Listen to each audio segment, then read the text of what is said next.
Good afternoon, guys, and welcome to the podcast. From South Carolina, I've got Jeremiah and Jonah, the banking brothers, and they are entrepreneurs, they're speakers, and they've got a very fascinating story around financial freedom, financial literacy, and building generational wealth. And I'm really happy to have them on and have a great conversation for the audience. Guys, welcome. Thank Hey, you. thank Glad you. to be here, man. Yeah. Briefly introduce yourselves, your story, and we'll dive into the questions. I'm the older brother. I tend to go first when I'm talking. Yes, this is my actual real life brother, but we are the Banking Bros, and you can find us on our socials at the Banking Bros.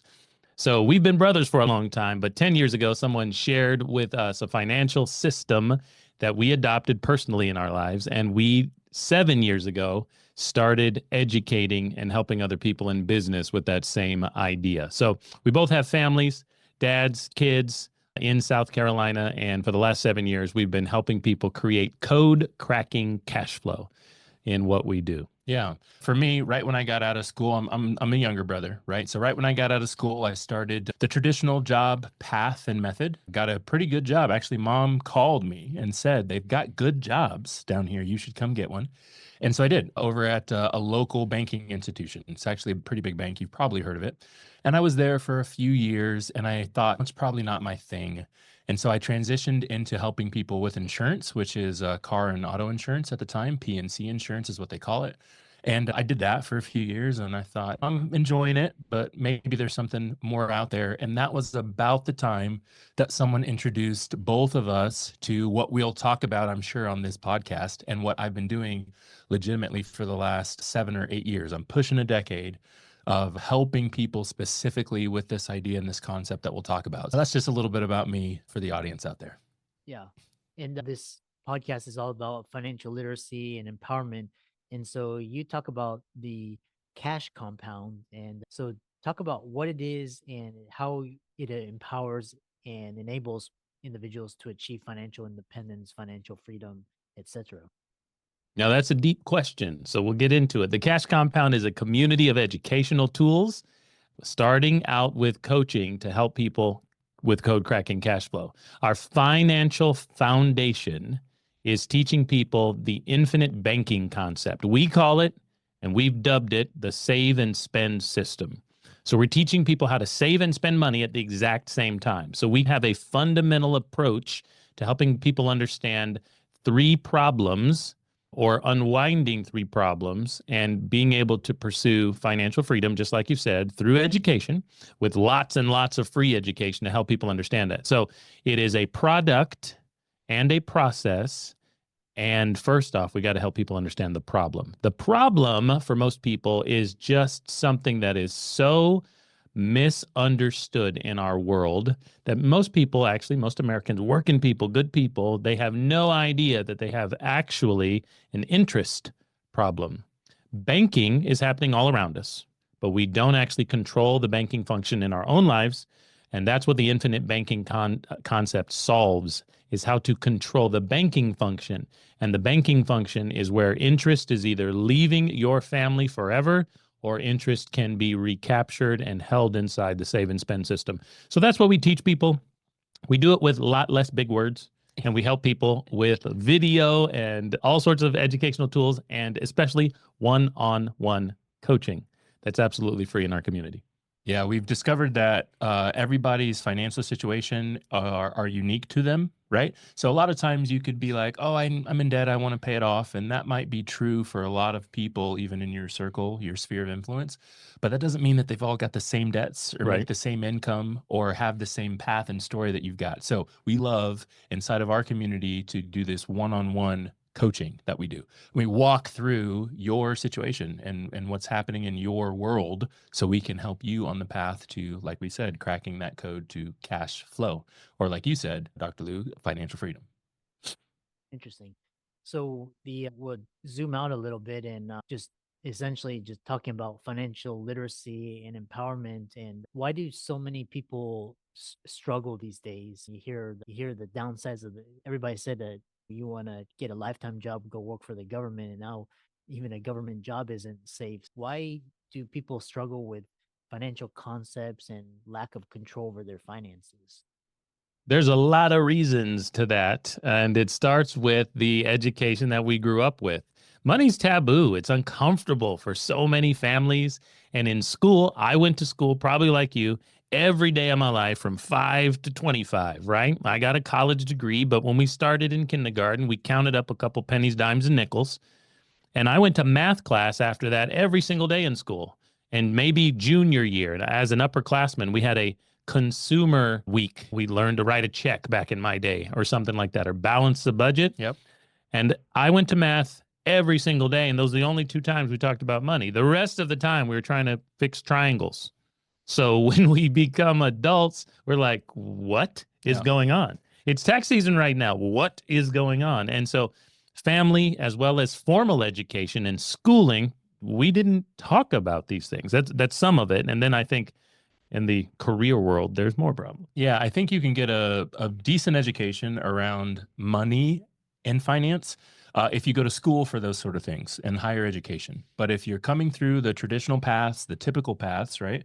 You just talked about tax time. I don't remember a course, I'm pretty sure there isn't one, when I was coming up that talked about fixing or how to do your taxes. There wasn't a specific course on that. And so the average American is not going to have that. Now, again, you can go for those specific paths in higher education, but for the general education world, there wasn't one. Or credit. Credit's a big deal. You've got to know about it, right? And so if they don't teach you that in your formal education, and if in your family money is this taboo subject, you might not be talking about that either. And then all of a sudden you get into the real world, you're out there being an adult, and they're trying to tell you, good luck making any purchases without credit, or at least the purchases that you really feel like you need to make or that I'd really want. And so all of a sudden, all these things that would be really helpful to know, we don't know. And what we do is we look for advice. We turn, our heads to the left and right to anyone who's giving the advice out there. And especially if you can resonate with any piece of that advice, all of a sudden that person's advice becomes truth. And I'm now going to listen to everything that they say. Right. And as you continue learning, you start to realize, oh, that was really good advice for that piece, that area. And this other person's got a really good piece of advice for that piece or this area. And I needed to actually go learn more. And I think a lot of people also have this arrival syndrome, right? Once I discover the one YouTube channel I like, then I'll just watch all those videos and I'll be good to go. That person knows. Oh, yeah. It's interesting because I remember they taught us in kinder, like during elementary or grade school, they called this a financial literacy class, and it was how to balance a checkbook. Right. And obviously, we know the usefulness. And what was really interesting was I came across a book a couple years ago, and it was talking about the battle between labor and capital. And you see the rich, they know it's basically a battle of capital. They know how to use credit and debt wisely, whereas average people are using credit and debt to get into more debt. And why is it that schools teach us to get a job as opposed to learn how to use money to work for us? There's a lot of great conspiracies around that one. I don't know if this is a conspiracy channel or not, or a podcast on that, but years and years ago, as our country industrialized in the 19th century, a lot of people started to get off of subsistence on farms and started moving into factories, and they started moving from rural areas into cities, right? So production became a big thing. So people started working in places where someone else took care of them, and they didn't learn or have to live off the land anymore. They didn't learn from the land, live off the land, or stay with their families anymore as much. So what happened is now we've got this new concept of retirement or a weekend. So how do I have enough money? Because I need money now to transact. I don't grow all of my own food. So now I need someone else to take care of my latter years, my later years. Those things and many other things contributed to the fact that America became America's main business is business. So over the course of the 20th century, huge government, a war took us into the second half of the 20th century. Everything got bigger. Bureaucracy got bigger. White collar is now a thing. And now people are specialized to work for big companies, and they don't know what they don't know about Wall Street, about investing, about long-term retirement, about qualified plans. All these things came into being just in that time frame, right? So now we've got income taxes. That didn't exist when you were on the farm. So those things have thrown people off. And what we're trying to do is bring them back to cash flow, no matter what your situation is. If you have debt or don't have debt, if you're old or young, fat, skinny, white or black, it's cash flow. If someone dies, it's cash flow. If someone lives, it's cash flow. So we're helping people understand that through a fundamental product that always brings cash flow, guaranteed, no risks, always is going to provide for people. So we help people understand that. And the reason we got here is plenty of conspiracies, plenty of conspiracies. And like we'll talk one final, because I know Robert Kiyosaki talks about cash flow, and a lot of real estate investors, they talk about cash flow. The follow-up question I have for you is, when you were talking about we industrialized and we had, and basically the job, that was a thing to afford your lifestyle, was the job. And now post COVID, we see now people are getting laid off via text. So it's Yeah. you wake up, you have a text saying don't come in, or a robot's gonna take over your job or something. Is it, in today's day and age, is it safe to bust your butt, get into debt, go to school, learn a trade or profession or skill, and work for a corporation versus to start your own business, start your own side income? Talk about the risk, how risky it is to devote your entire life to a job. Man, I think it's the answer to that one depends on who you ask, right? If you're going to ask a millennial or a Gen Z, help me with the generations here. What's after Gen Z? Who knows? If you keep getting younger and Gen you Alpha, ask those Gen Alpha. folks, yeah, Gen Alpha, if you keep getting younger and you ask those people, they are going to adamantly disagree that they are going to work hard, bust their butt, get a good job. They're going to adamantly disagree. They're going to say no chance in the world, not when they can make millions of dollars sitting on YouTube or opening presents or toys, right? We're just not going to do it. Right.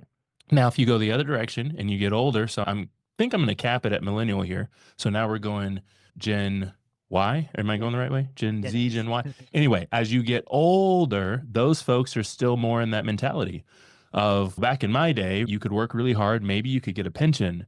You could get the retirement plan. You could use one or two, maybe even just one, vehicles in order to set yourself up for retirement.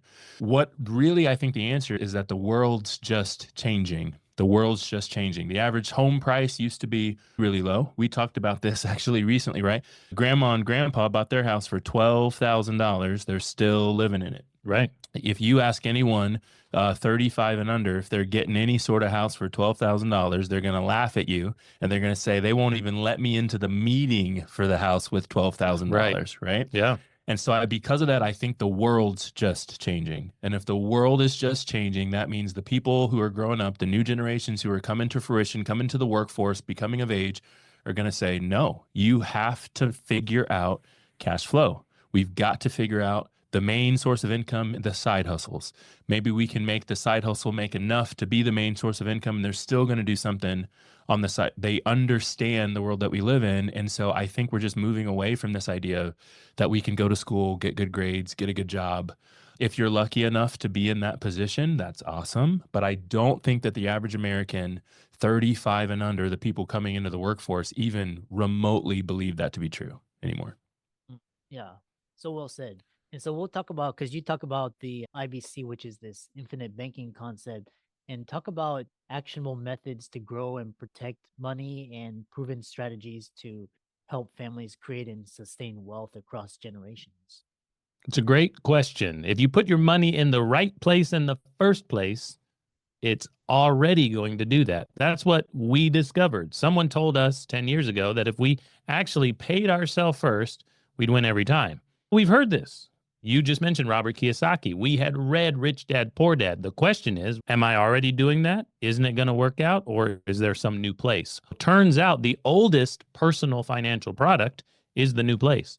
The new place is the first thing you could have ever done. And that product that I mentioned earlier is whole life insurance, dividend paying, whole life insurance, participating from a mutual company. That is as old as the Civil War. And if you set your money in there, give or buy insurance, your money automatically doubled, tripled, or quadrupled. There is a death benefit waiting for your family legacy. It is guaranteed. You bought that money. Now, let that simmer and sit for a second. You bought money, you rubbed the lamp, and the genie said, you can wish for more wishes. Give us one, we'll give you 100 or 1,000. Now, what we're going to do is we're going to leverage that money. Because we bought it, there'll be ever increasing equity, liquid pools, income tax free that you can use all the time. There'll be more tomorrow because it's equity. There'll just be more. So we're now going to save our money and spend someone else's. Yeah. I think this can be really confusing. So just in case you're a first-time listener out there and you're hearing what in the world infinite banking is, let me be helpful. We said infinite banking happens inside of whole life insurance. And if you know anything about insurance, you're probably thinking, hold on, there's a couple of really famous people out there, whether they get on YouTube or Instagram or create the short, who knows what they're doing. And they say that if I want insurance, I should actually use term insurance. Right. But here's the key differentiator, right? Is that we got on this podcast talking about financial freedom, not talking about life insurance. What we said is we want to save our money in an environment where the money's guaranteed to grow and then have cash flow. We've said that a few times on this episode. And that's the reason we're using whole life insurance, not just life insurance proceeds and benefit. And a lot of people get that confused because they go, hold on a second, I've heard about whole life and I'm not supposed to use that one. Right. And we went, oh, we're solving cash flow, not life insurance. There are other aspects. It's very similar to owning a home or renting a home, right? If you're going for the cheapest option out there, then you've got to rent a home. Everybody understands owning a home is a little bit more expensive. You've got the taxes you got to pay, right? If something breaks, you're responsible to fix it. If you want to upgrade it, it costs some money here, right? It's going to be more expensive over the long haul, but you get different benefits. There's different value in owning a home. And that's what we're doing inside of whole life insurance, practicing infinite banking. We're using whole life insurance for the purpose, the benefits, the value of infinite banking, not just solving the life insurance question. We get that one too, but that's the secondary benefit to infinite banking. Interesting.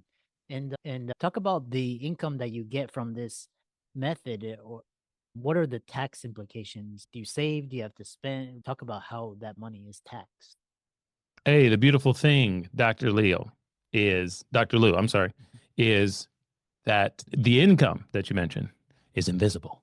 Meaning that when we are buying insurance, God forbid you crash your car today and Jake from State Farm pops up like a good neighbor, right? Mm-hmm. Hey, I've seen those commercials. Every time they sing the song, he pops up. I've tried it before. He didn't pop up in my driveway. But when that happens, that check, those proceeds, that claim, not taxable. Insurance is not income.